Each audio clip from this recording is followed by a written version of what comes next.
All right, today we're jumping into a really high-stakes legal battle. On one side, you've got a long-serving intelligence analyst. On the other, the Department of Defense. And this case, it asks a huge question about who we trust to protect our country. I mean, what are we really talking about here? This whole thing boils down to one central conflict. What happens when the tools we use to keep the nation safe clash with the rights of the very people doing the protecting?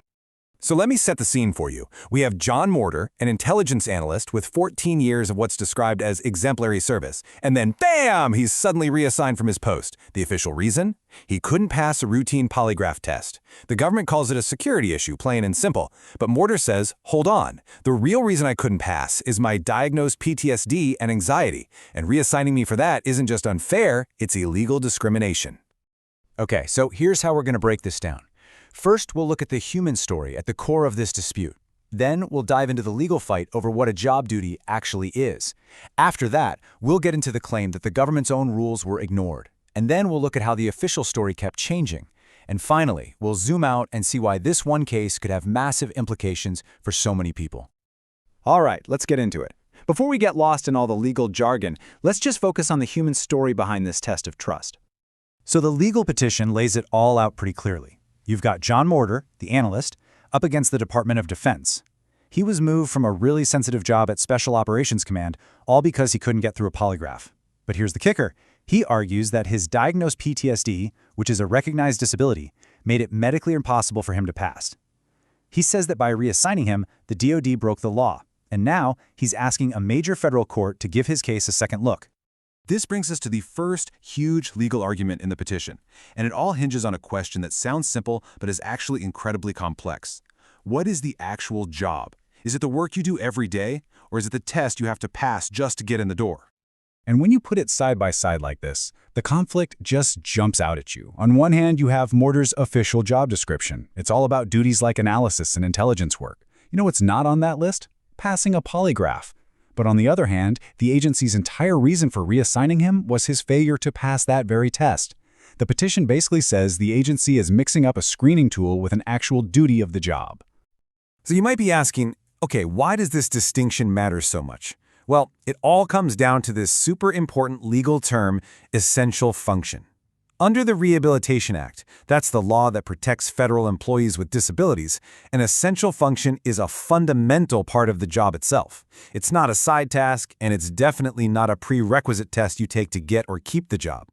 And this is really the core of it. The petition claims that if an agency can just decide to relabel a screening test as a job duty, it creates this giant loophole. It would let them completely bypass their legal duty to provide a reasonable accommodation for an employee with a disability. It's like writing them out of the law's protection. Okay, so that's the first big argument. But it doesn't stop there. Next, the petition argues that the agency didn't just misinterpret the law. It says they flat out ignored their own explicit, written-down rules for this exact scenario. The petition points to what feels like a real smoking gun, found right in the Department of Defense's own instructions. It says, and I'm quoting here, that an unfavorable administrative action, like a reassignment, can't be based solely on an unresolved polygraph. And yet, the petition argues that's exactly what happened here. And get this, the petition also points out that the same DoD instruction says polygraph exams shall, not may, but shall, be deferred if someone is medically unfit. And the record here, as cited in the petition, was just packed with evidence. Multiple PTSD and anxiety diagnoses from his own doctors, a confirmation from the agency's own psychologist, and even a note saying he was unlikely to ever be a suitable candidate for the exam because of his condition. So, all of this leads to the third major pillar of the argument, the claim that the agency's real reason for the reassignment was discrimination, and that the proof lies in how its own story kept changing. In the legal world, there's a word for this. It's called pretext. So check this timeline out. According to the petition, the justification for Morter's removal was a moving target. First, it was just about the polygraph results. Simple enough. But then, the reason apparently morphed into this really strange allegation of subversion just because he had researched how polygraphs work. Finally, the story changed again to something much vaguer, that leadership had simply lost confidence in him. Now, this isn't just a case of sloppy communication. In discrimination law, this is a massive red flag. There's a major legal precedent, a case called Brady, that basically says when an employer keeps giving different and contradictory reasons for their actions, it can be seen as powerful evidence that they're trying to cover up the real and potentially discriminatory reason. So you might be thinking, why are we focusing so much on this one analyst's career?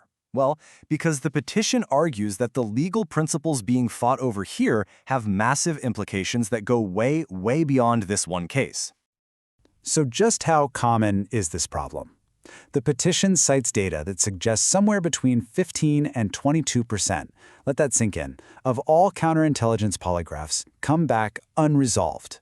This isn't some rare one-off event. We're talking about something that could affect thousands of cleared federal employees across the entire government. The petition is basically saying this isn't just a simple disagreement over the facts. It argues the lower court's decision directly conflicts with a whole bunch of established law, binding legal precedents on everything from how you define a job's essential functions, to an agency's duty to accommodate, to what counts as evidence of pretext. So at the end of the day, the petitioner is asking the appeals court to take a second look. He's not just fighting for his job back. His argument is that the court needs to step in and create clear, consistent rules that can line up the critical demands of national security with the fundamental disability rights of the very people we asked to protect us. And that leaves us right back where we started, with the central dilemma this case presents, not just for the courts, but for all of us. How exactly do you balance the absolutely vital demands of national security with the fundamental rights of the people who dedicate their entire lives to that mission? It's a question with no easy answers.